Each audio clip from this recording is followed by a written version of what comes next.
Hello student, good morning. पिछले class में हमने आपको equilibrium, homogeneous equilibrium, heterogeneous equilibrium के बारे में बताया था। हमने आपको ये बताया था कि अगर फेज 1 होगी तो इक्विलिब्रियम होमोजीनियस और फेज 1 से अधिक होगी तो इक्विलिब्रियम हेट्रोजीनियस। इक्विलिब्रियम क्या होता है इसके बारे में हमने आपको बताया है और इक्विलिब्रियम स्टेट की क्या कैरेक्टरिस्टिक्स होती है इसको हम लोग पिछले क्लास में पढ़ चुके हैं।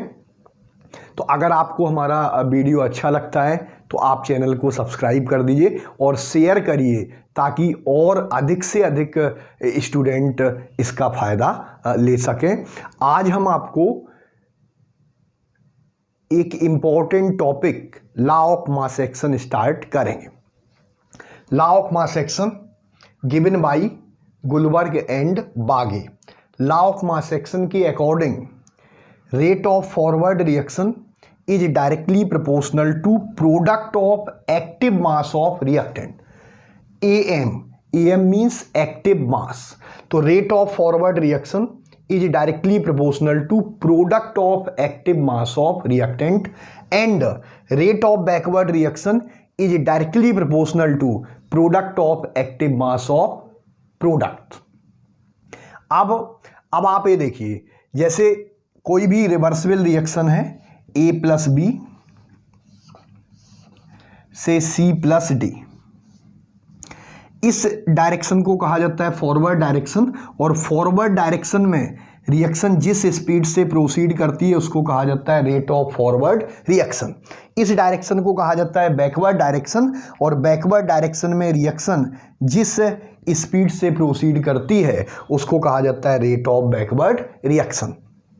अब आप देखिए, रिएक्शन फॉरवर्ड डायरेक्शन में प्रोसीड करें तो फॉरवर्ड रिएक्शन के लिए रिएक्टेंट रिस्पॉन्सिबल है और बैकवर्ड रिएक्शन के लिए प्रोडक्ट रिस्पॉन्सिबल है। इसलिए लॉ ऑफ मास एक्शन ये कहता है कि फॉरवर्ड रिएक्शन का रेट रिएक्टेंट के एक्टिव मास के डायरेक्टली प्रोपोर्शनल और बैकवर्ड रिएक्शन का रेट प्रोडक्ट के एक्टिव मास के डायरेक्टली प्रोपोर्शनल, क्योंकि फॉरवर्ड रिएक्शन के लिए रिएक्टेंट रिस्पॉन्सिबल होता है, बैकवर्ड रिएक्शन के लिए प्रोडक्ट रिस्पॉन्सिबल होता है। इसलिए फॉरवर्ड डायरेक्शन का रेट रिएक्टेंट के एक्टिव मास के डायरेक्टली प्रोपोर्शनल और बैकवर्ड डायरेक्शन का रेट प्रोडक्ट के एक्टिव मास के डायरेक्टली प्रोपोर्शनल। जैसे फॉर एग्जांपल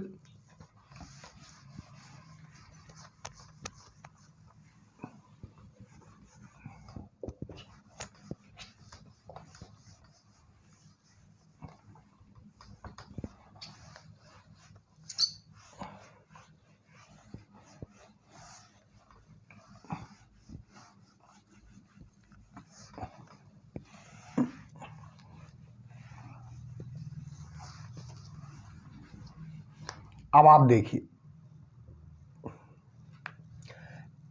जैसे ए रिवर्सिबल रिएक्शन है A+B से C+D, ये फॉरवर्ड रिएक्शन है। फॉरवर्ड रिएक्शन का rate of forward reaction, a backward reaction है, रेट ऑफ बैकवर्ड रिएक्शन। अब rate of forward reaction is directly proportional to active mass of reactant. हमने बताया कि फॉरवर्ड रिएक्शन के लिए रिएक्टेंट रिस्पॉन्सिबल होता है, इसलिए फॉरवर्ड डायरेक्शन का रेट रिएक्टेंट के एक्टिव मास के डायरेक्टली प्रोपोर्शनल और बैकवर्ड रिएक्शन के लिए प्रोडक्ट रिस्पॉन्सिबल है, इसलिए बैकवर्ड रिएक्शन का रेट प्रोडक्ट के एक्टिव मास के डायरेक्टली प्रोपोर्शनल। तो rate of forward reaction is directly proportional to active mass of reactant. देखिए, active mass of A, active mass of B। Active mass is represented by square bracket. जैसे for example इस तरह लिखा हो तो A है, लेकिन अगर हम इसी को इस तरह लिखें तो ये कहलाएगा एक्टिव मास ऑफ A।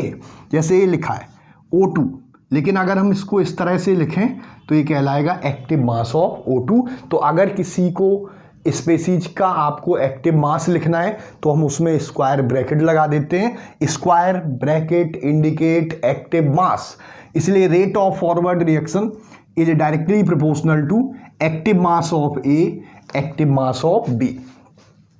अब प्रोपोर्शनैलिटी साइन हटाएंगे तो कांस्टेंट आएगा, एक कांस्टेंट आ जाएगा K F, active mass of A, active mass of B. This is equation 1। इसी तरह से rate of backward reaction R B is directly proportional to active mass of product. तो प्रोडक्ट क्या है सी, तो एक्टिव मास ऑफ सी और active mass of D. Proportionality sign हटाएंगे तो एक कांस्टेंट आ जाएगा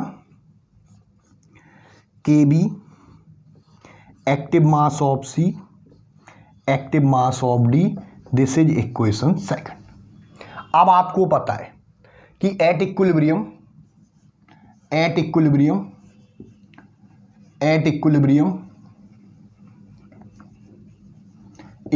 पर क्या होता है, rate of forward reaction is equal to rate of backward reaction. तो आप फॉरवर्ड रिएक्शन बैकवर्ड रिएक्शन का रेट इक्वल कर दीजिए, K F active mass of A, active mass of B is equal to K B, active mass of C, active mass of D.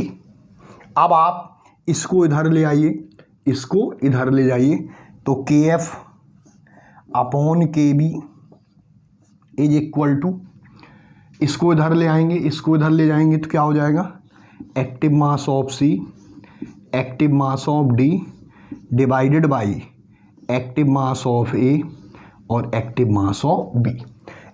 के F upon K B के ratio को कहा जाता है K C. K F upon K B के ratio को हम कहते हैं के सी। तो बट के B, K F upon K B तो के सी होता है, इसलिए आप इसकी जगह के सी लिख दीजिए। इसलिए K C is equal to active mass of C, active mass of D divided by active mass of A और active mass of B. This is K C. आपको ये भी याद रखना है कि के सी इज इक्वल टू के एफ डिवाइडेड बाई के B, K F divided by के बी। अब अगर आपको कोई भी रिएक्शन दी जाए और रिएक्शन अगर आपको दी जाए डायरेक्ट आपसे के सी पूछा जाए तो हम डायरेक्ट के सी लिख सकते हैं, आपको कुछ करने की ज़रूरत नहीं है। देखिए ऊपर प्रोडक्ट डिवाइडेड बाई रिएक्टेंट, इसलिए के सी जब भी आपको लिखना हो तो active mass of product divided by active mass of reactant, या आपको के एफ और के बी। के एफ क्या है, K F is rate constant of forward reaction, rate constant of forward reaction. K B is rate constant of backward reaction, rate constant of backward reaction. K C क्या कहलाता है, K C is called as equilibrium constant in term of concentration. तो C is concentration, तो this is equilibrium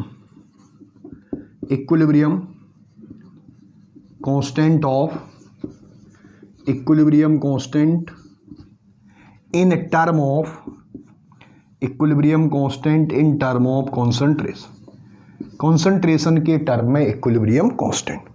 अब यहां लिखा है तो this is called as active mass of A, active mass of B, active mass of C, active mass of D. तो A B C और D A कहलाते हैं। This is called as active mass of A B C and D, active mass of A B C and D. तो आपको कोई भी reaction दी जाए आपको उसके लिए के सी लिखना है। तो डायरेक्ट हम लिख सकते हैं प्रोडक्ट का active mass divided by reactant का एक्टिव मास। जैसे अब हम नेक्स्ट रिएक्शन यहाँ लिखेंगे और उसके लिए आपको नेक्स्ट रिएक्शन के लिए आपको Kc की वैल्यू कैलकुलेट करना है। तो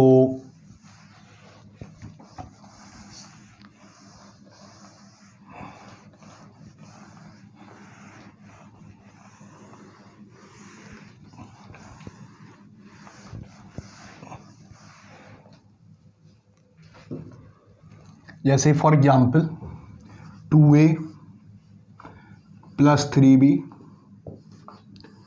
से 2C + 4D। अब आप देखिए इसमें 2 लिखा है, 2 this is called as coefficient of A, 3 coefficient of B, 2 coefficient of C, 4 coefficient of D। अब आपको रेट ऑफ फॉरवर्ड रिएक्शन लिखना है। तो हमने बताया rate of forward reaction is directly proportional to active mass of reactant, और जो coefficient है वो हमेशा पावर पर जाएगा, इसलिए rate of forward reaction is directly proportional to active mass of A की पावर 2, क्योंकि यहाँ कोफिशिएंट है। अब आप ये समझिए, जैसे इसी रिएक्शन को लिखना है तो हम इसको ऐसे लिख सकते हैं A + A, यहाँ 3B लिखा है तो इसको हम लिख सकते हैं B + B + B, इस तरह से लिख सकते हैं। अब हमें इसके लिए रेट ऑफ फॉरवर्ड रिएक्शन लिखना है तो क्या होगा, directly proportional to active mass of reactant. तो रिएक्टेंट क्या है A active mass of B, active mass of B, active mass of B, और इसको क्या लिख सकते हो A, इसको क्या लिखेंगे A की पावर 2, और इसको क्या लिखोगे एक्टिव मास ऑफ B की पावर 3। और इसलिए आपको इस तरह लिखने की आवश्यकता नहीं है, जो भी कोफिशिएंट होगा उसको हमेशा किस पर लिख दोगे, पावर पर। इसलिए rate of forward reaction directly proportional to active mass of A की पावर कोफिशिएंट कितना है 2। इसी तरह एक्टिव मास ऑफ B की पावर कोफिशिएंट कितना है 3। प्रोपोर्शनलिटी साइन हटा दीजिए तो एक कांस्टेंट आ जाएगा KF, active mass of A की power 2, active mass of B की power 3। This is equation first.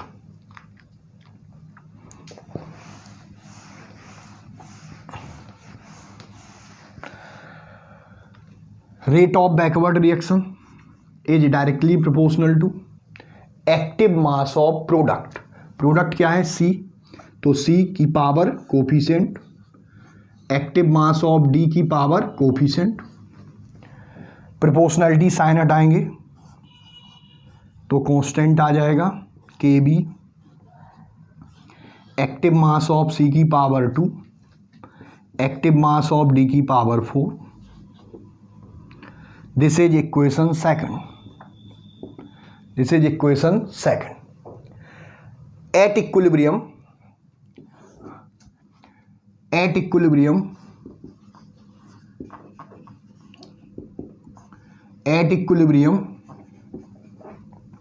Rate of forward reaction is equal to rate of backward reaction. आप वैल्यू पुट कर दीजिए तो KF active mass of A की power 2, active mass of B की power 3 is equal to, इसकी value लिखिए KB active mass of C की power 2, active mass of D की पावर 4। अब आप इसको इधर ले आइए, इसको इधर ले आइए तो क्या होगा KF upon KB is equal to active mass of product C की पावर 2, D की पावर 4 डिवाइडेड बाई A की पावर 2, B की power 3। Clear. KF upon KB के रेशियो को KC कहा जाता है, इसलिए KC is equal to active mass of C की power 2, active mass of D की power 4 divided by active mass of A की power 2, active mass of B की power 3, this is called as Kc, this is called as Kc। तो आपको अगर कोई reaction दी हो उसके लिए Kc लिखना है तो हम डायरेक्ट Kc की वैल्यू कैलकुलेट कर सकते हैं। अब आपको इस तरह लिखने की आवश्यकता नहीं है। आपको जैसे रिएक्शन लिखा है और इसके लिए आपको डायरेक्ट Kc लिखना है, तो Kc हमने आपको बताया प्रोडक्ट का active mass divided by reactant का एक्टिव मास, और अगर कोई कोफिशिएंट है तो वो कोफिशिएंट किस पे जाएगा, पावर पर। तो इसको डायरेक्ट हम लिख सकते हैं एक्टिव मास ऑफ सी की power coefficient 2, active mass of D की power coefficient divided by active mass of A की पावर 2 और एक्टिव मास ऑफ बी की पावर 3। इस तरह से आपको कोई भी रिएक्शन दी हो आप उसके लिए डायरेक्ट Kc की वैल्यू कैलकुलेट कर सकते हैं। आपको इस तरह लिखने की आवश्यकता नहीं है। आपको Kc लिखना है तो प्रोडक्ट का active mass divided by reactant का एक्टिव मास, अगर कोई कोफिशिएंट है तो वो कोफिशिएंट किस पे चला जाएगा, पावर पर। यहां तक क्लियर। अब एक्टिव मास क्या होता है इसको अभी हम थोड़ी देर बाद आपको बताएंगे कि कैसे एक्टिव मास कैलकुलेट करते हैं। अभी आप कोई भी रिएक्शन दिया हो तो उस रिएक्शन के लिए कैसे हम Kc की वैल्यू कैलकुलेट करते हैं इसको आपको पहले समझना है, और एक्टिव मास हम कैसे निकालेंगे ये हम अभी आपको थोड़ी देर में आपको ये बात सिखाएंगे कि कैसे कोई भी रिएक्शन दिया हो तो हम कैसे एक्टिव मास कैलकुलेट करें।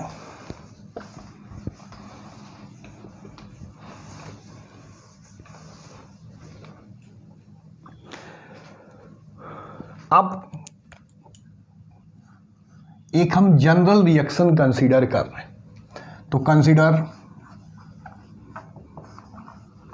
A general hypothetical reaction. एक हम hypothetical consider a general hypothetical reaction N1A plus N2B N3C plus N4D। इसमें N1 क्या है, coefficient of A, N2 coefficient of B, N3 coefficient of C, N4 coefficient of D। अब आपको इसके लिए Kc लिखना है तो हम डायरेक्ट Kc लिख सकते हैं प्रोडक्ट का active mass divided by reactant, और अगर कोई कोफिशिएंट है तो वो किस पे जाएगा, पावर पर। तो इसमें क्या लिखेंगे, एक्टिव मास ऑफ C की power coefficient N3, active mass of D की power coefficient divided by active mass of A की power coefficient, active mass of B की पावर कोफिशिएंट। इस तरह से हम Kc की वैल्यू कैलकुलेट कर सकते हैं। अगर हमें इसी रिएक्शन के लिए रिएक्शन कोसेंट कैलकुलेट करना हो, Q की वैल्यू निकालना है, रिएक्शन कोसेंट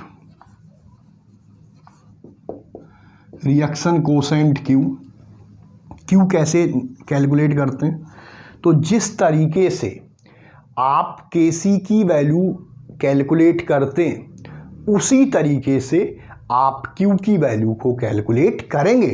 तो Q equal to active mass of product divided by active mass of reactant, और अगर कोई कोफिशिएंट है तो वो कोफिशिएंट किस पे जाएगा, पावर पर।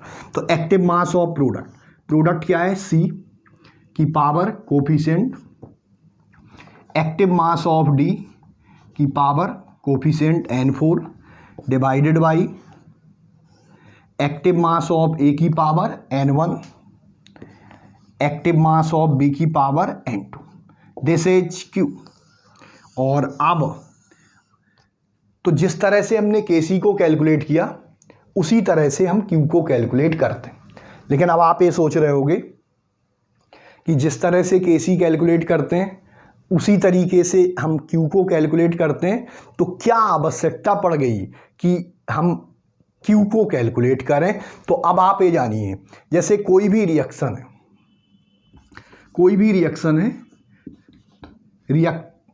रिएक्शन में reactant is converted into product. अब कोई भी रिवर्सिबल रिएक्शन हो तो वो रिवर्सिबल रिएक्शन केवल 3 स्टेट में हो सकती है, या तो रिएक्शन फॉरवर्ड प्रोसीड कर रही हो, या रिएक्शन बैकवर्ड प्रोसीड करेगी, या रिएक्शन इक्विलिब्रियम स्टेट में होगी।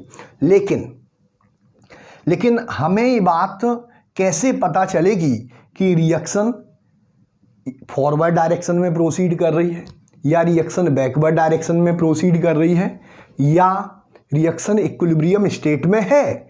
ये बात हम कैसे पता चलाएंगे? जैसे मान लीजिए हम आपको पढ़ा रहे हैं और हमें ये बात कैसे पता चलेगी कि आप पढ़ रहे हैं, आप सीख रहे हैं, और उसके लिए क्या तरीका होता है? टेस्ट लेने के बाद अगर आपके नंबर बढ़ रहे हैं इसका मतलब आप पढ़ाई कर रहे हैं, और अगर आपके नंबर इंक्रीज नहीं हो रहे इसका मतलब आप पढ़ाई नहीं कर रहे हैं। तो कोई भी रिएक्शन होगी वो 3 स्टेट में हो सकती है, या तो रिएक्शन फॉरवर्ड प्रोसीड कर रही होगी, या रिएक्शन बैकवर्ड प्रोसीड कर रही होगी, या रिएक्शन इक्विलिब्रियम स्टेट में होगी। लेकिन हमें ये बात कैसे पता चलेगी कि कोई रिएक्शन फॉरवर्ड प्रोसीड कर रही है, या बैकवर्ड प्रोसीड कर रही है, या इक्विलिब्रियम स्टेट में है? और इसी बात को प्रिडिक्ट करने के लिए हम Kc को Q से कंपेयर करते हैं। अब आप ध्यान दीजिए, जैसे कोई भी रिएक्शन है तो उस रिएक्शन में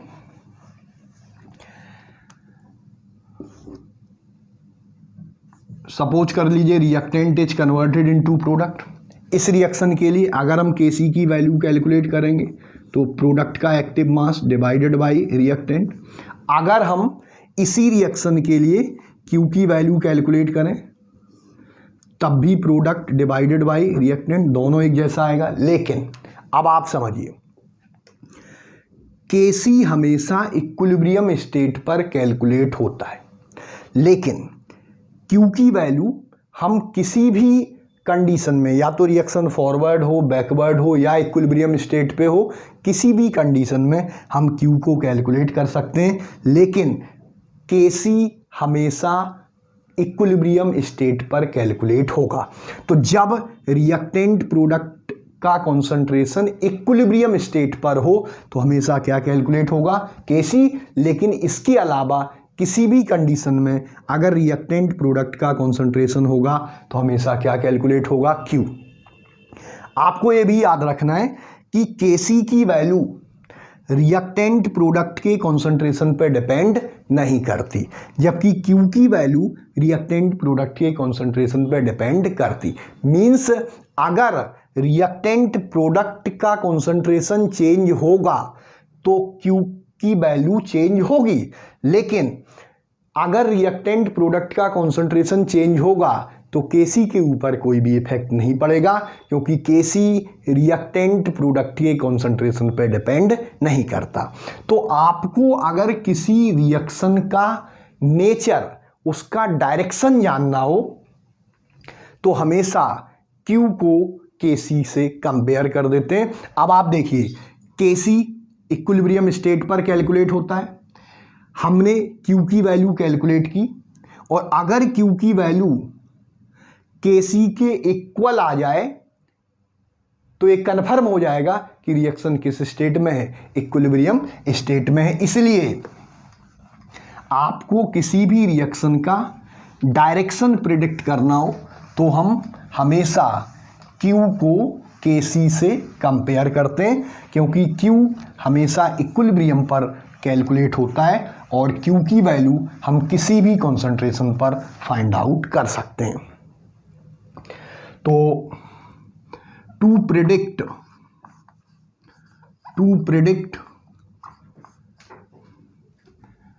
the direction of reaction, to predict the direction of reaction, be compare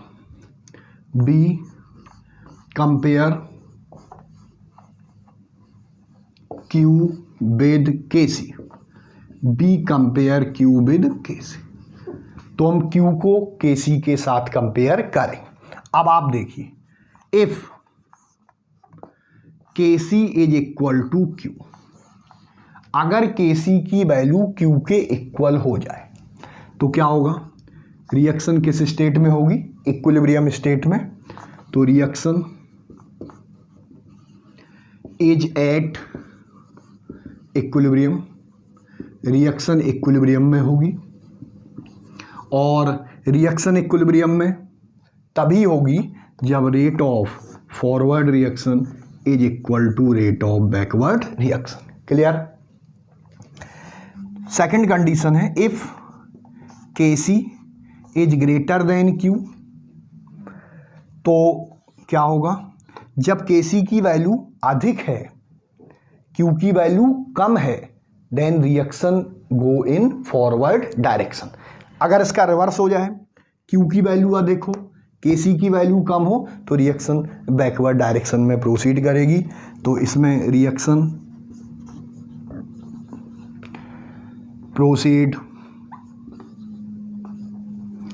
proceed in forward direction.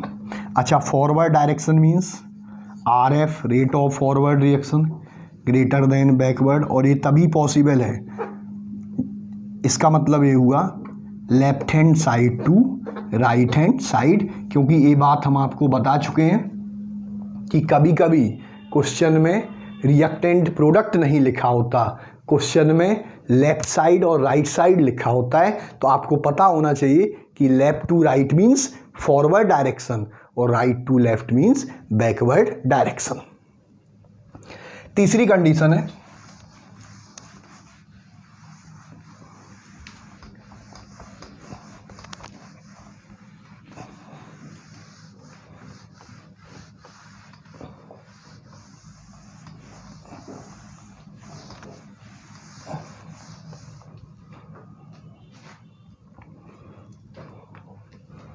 if KC is less than Q, KC की वैल्यू Q से लेस है, तो reaction proceed in forward direction, sorry backward direction. Backward direction means left right hand side to left hand side. इसका मतलब ये हुआ कि rate of backward reaction greater then rate of forward reaction. Clear? अब हमने आपको ये बताया, यहां से ये बात क्लियर हो गई कि अगर KC की वैल्यू Q के इक्वल होगी तो रिएक्शन इक्विलिब्रियम स्टेट पर होगी। KC Q से ग्रेटर होगा तो रिएक्शन फॉरवर्ड डायरेक्शन में प्रोसीड करेगी। KC Q से कम होगा तो रिएक्शन बैकवर्ड डायरेक्शन में प्रोसीड करेगी। और हर रिएक्शन के लिए KC की वैल्यू फिक्स होती है। आप कैलकुलेट करेंगे तो Q की वैल्यू आएगी और Q को KC से कंपेयर कर देना। अगर दोनों की वैल्यू इक्वल होगी तो इक्विलिब्रियम स्टेट, KC अधिक होगा तो फॉरवर्ड और KC की वैल्यू कम होगी तो बैकवर्ड डायरेक्शन में रिएक्शन प्रोसीड करेगी। हमने आपको अभी दो बातें बताई कि KC की वैल्यू इक्विलिब्रियम पर कैलकुलेट होगी। KC is calculated at equilibrium state. तो हमें KC और Q को कंपेयर करना है। तो KC कब कैलकुलेट करते हैं? KC calculated at equilibrium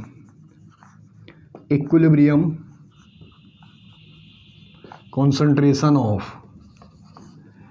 R and P. R and P means reactant and product.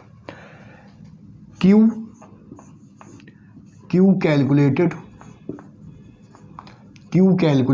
at any concentration of R and P, और R and P means reactant and product. Second point, Kc की value reactant product के concentration पर depend नहीं करती, जबकि Q की value reactant product के concentration पर डिपेंड करती है। तो सेकेंड पॉइंट लिखेंगे, Kc does not depend on concentration of R and P, reactant and product. Q depend on concentration of R and P. R and P means reactant and product. तो Q की value reactant product के concentration पर depend करती है, जबकि Kc की value reactant product के concentration पर डिपेंड नहीं करती। तो ये आपको ध्यान रखना है। तो Kc की वैल्यू डिपेंड करती है ओनली ऑन टेम्परेचर। किसी भी रिएक्शन में जब तक टेम्परेचर चेंज नहीं होगा Q की वैल्यू चेंज नहीं होगी।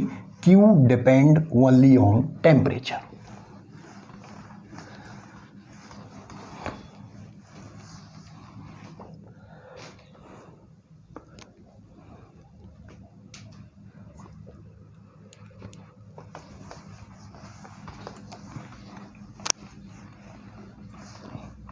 अब आप देखिए,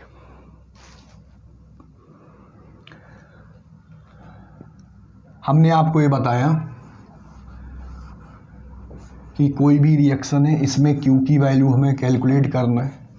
तो प्रोडक्ट का active mass divided by reactant. हमने आपको ये बताया कि Q की वैल्यू रिएक्टेंट प्रोडक्ट के कॉन्सेंट्रेशन पे डिपेंड करती है। अब अगर रिएक्शन जस्ट स्टार्ट हो, अब आप ये बताइए, जब रिएक्शन स्टार्ट होगी उस समय ओनली रिएक्टेंट होगा, प्रोडक्ट नहीं होगा, और जब रिएक्टेंट होगा प्रोडक्ट जीरो होगा, तो Q की वैल्यू क्या होगी? जीरो। यानी at initial stage when reaction is just start, उस समय Q की वैल्यू जीरो। अब आप ये देखिए, जैसे जैसे रिएक्शन फॉरवर्ड डायरेक्शन में प्रोसीड करेगी, रिएक्टेंट डिक्रीज होगा, प्रोडक्ट इंक्रीज होगा, और जब रिएक्टेंट डिक्रीज हो प्रोडक्ट इंक्रीज होगा तो Q की वैल्यू इंक्रीज होगी। अगर रिएक्शन बैकवर्ड डायरेक्शन में प्रोसीड करे तो प्रोडक्ट डिक्रीज होगा, रिएक्टेंट इंक्रीज होगा।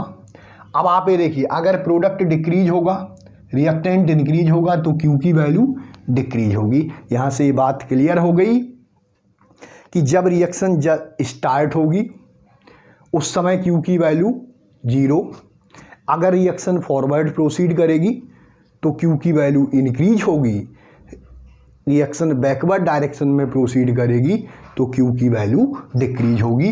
तो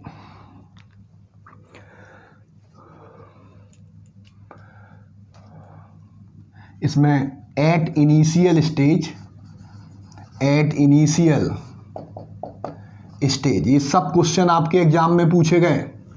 इनिशियल स्टेज यानी time t equal to zero पर, जब रिएक्शन जस्ट स्टार्ट है उस समय Q की वैल्यू जीरो, क्योंकि ओनली रिएक्टेंट होगा, प्रोडक्ट नहीं होगा। फॉर फॉरवर्ड डायरेक्शन के लिए, फॉरवर्ड डायरेक्शन के लिए Q की वैल्यू इंक्रीज करेगी। For backward direction for backward direction, backward direction के लिए Q की वैल्यू डिक्रीज करेगी और एट इक्विलिब्रियम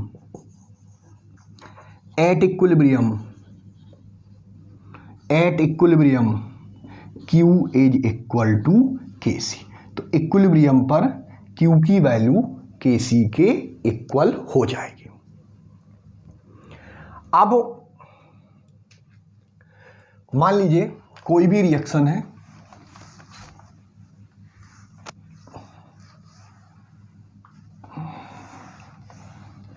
अब आप देखिए, सपोज कर लीजिए रिएक्शन यहां से स्टार्ट होती है, यहां रिएक्शन कंप्लीट हो रही है, यहां रिएक्शन कंप्लीट हो रही है। तो अभी अभी हमने बताया कि जब रिएक्शन स्टार्ट होगी उस समय Q की value 0, Q is equal to 0। जब Q की वैल्यू 0 होगी उस समय ओनली रिएक्टेंट होगा, कोई भी प्रोडक्ट नहीं होगा। तो ओनली रिएक्टेंट, इस समय केवल रिएक्टेंट होगा।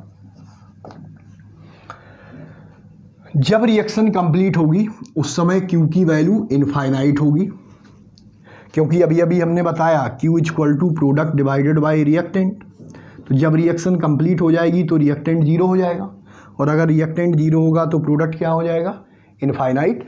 और जब Q की वैल्यू इनफाइनाइट होगी उस समय ओनली प्रोडक्ट। लेकिन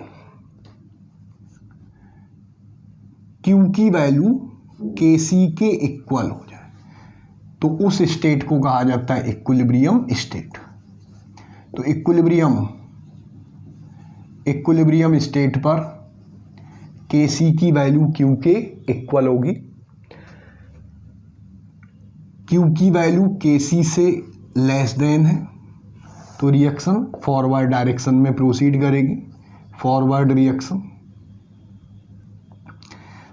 डायरेक्शन में प्रोसीड करेगी रिएक्शन, और Q की वैल्यू Kc से अधिक है तो रिएक्शन बैकवर्ड डायरेक्शन में प्रोसीड करेगी। बैकवर्ड डायरेक्शन, फॉरवर्ड डायरेक्शन और बैकवर्ड डायरेक्शन। तो अब आपको यहां से क्लियर हो गया, Q की वैल्यू 0 है तो ओनली रिएक्टेंट होगा, रिएक्शन स्टार्ट होगी। Q की वैल्यू इनफाइनाइट है, ओनली प्रोडक्ट होगा, रिएक्शन कंप्लीट होगी। लेकिन आपको पता है कि रिवर्सिबल रिएक्शन कंप्लीट नहीं होती है, और इसलिए उसमें रिएक्टेंट भी होगा और प्रोडक्ट होगा। इट मीन्स Q की वैल्यू 0 से अधिक होगी, Q की वैल्यू इनफाइनाइट से कम होगी। Q की वैल्यू 0 से अधिक होगी और Q की वैल्यू इनफाइनाइट से कम होगी। कोई भी रिएक्शन रिवर्सिबल है तो उसमें रिएक्टेंट भी होता है और प्रोडक्ट भी होता है। अब ये ऑब्जर्व किया गया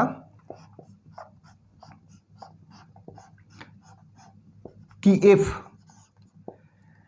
Kc की वैल्यू 10 की पावर 3 से अधिक, ग्रेटर देन 10 की पावर 3, अगर इससे Kc की वैल्यू अधिक होगी तो फॉरवर्ड रिएक्शन फेवर्ड होगी, यानी रिएक्शन फॉरवर्ड डायरेक्शन में प्रोसीड करेगी। तो इसमें फॉरवर्ड रिएक्शन फेवर्ड, और अगर फॉरवर्ड रिएक्शन फेवर करेगा तो रिएक्शन फॉरवर्ड डायरेक्शन में प्रोसीड करेगी, तो प्रोडक्ट का कॉन्सेंट्रेशन ग्रेटर देन रिएक्टेंट। दूसरी condition, if Kc less than 10 की पावर -3, अगर Kc की वैल्यू 10 की पावर -3 से कम है तो बैकवर्ड रिएक्शन प्रोसीड करेगी। बैकवर्ड रिएक्शन इज फेवर्ड,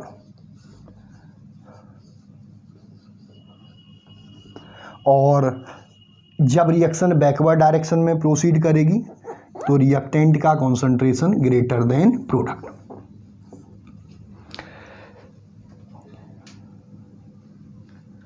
अगर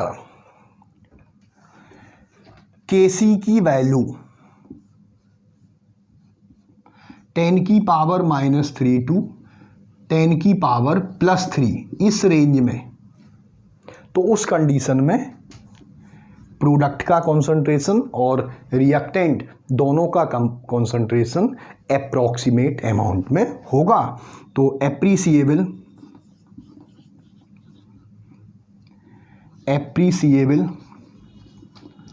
concentration of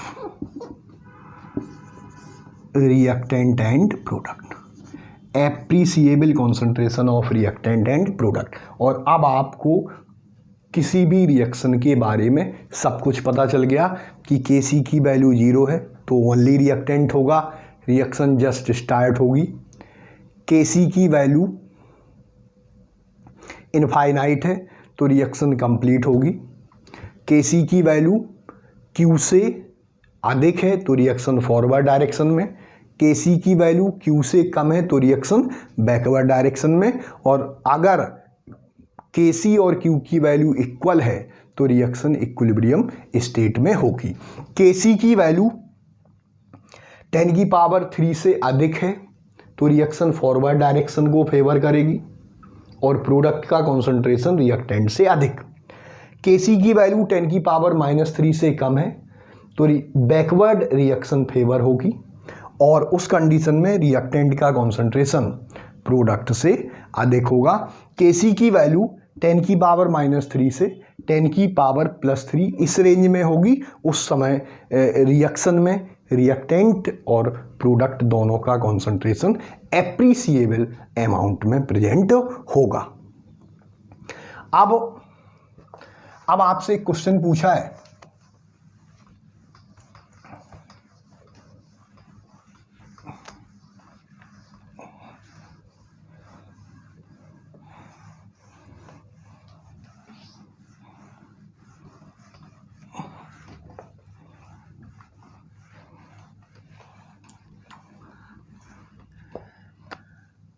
अब आपसे आपके एग्जाम में क्वेश्चन आया है कि for the reaction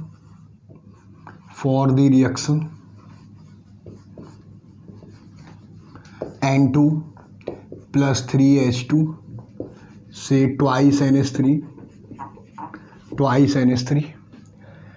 value of reaction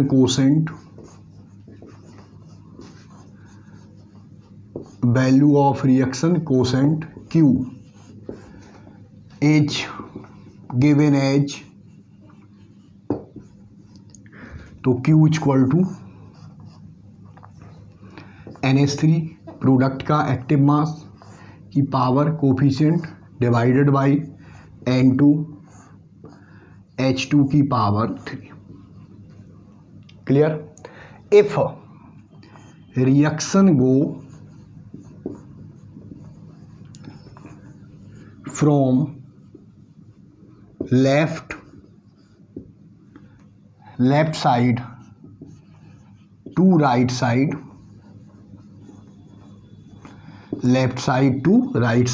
then which is correct? Left side to right side, then which is correct? अब पहला ऑप्शन दिया है Kc is equal to Q, Kc greater than Q, Kc less than Q, D is none। अब आप ये देखिए, इस question में कहीं भी ये नहीं लिखा है कि रिएक्शन फॉरवर्ड डायरेक्शन में प्रोसीड करेगी या बैकवर्ड। अब इस क्वेश्चन में लिखा है कि reaction go from left side to right side, और आपको हमने बताया था left means reactant, right means product, यानी reactant side to product side. और अगर reaction reactant to product means forward direction में प्रोसीड करेगी तो फॉरवर्ड डायरेक्शन में तभी प्रोसीड करेगी जब Kc की वैल्यू Q से अधिक होगी, और इसलिए इसमें Kc is greater than Q। तो अभी हमने आपको Kc के बारे में बताया, Q के बारे में बताया, आप इसको अच्छे से पढ़िए। आपको अगर इसके पहले वाले वीडियो आपने नहीं देखे तो उनको पहले देखिए, तभी आपको ये वाला वीडियो समझ में आएगा। Means class lecture 1, lecture 2, lecture 3 अगर सिस्टमेटिक तरीके से पढ़ेंगे तभी आप समझ सकते हैं, और अगर आप सिस्टमेटिक तरीके से नहीं पढ़ेंगे तो फिर आप समझ नहीं सकते। तो इसको आप पढ़िए, और फिर कोई भी अगर आपको प्रॉब्लम है तो आप हमें कॉल करके बता सकते हैं।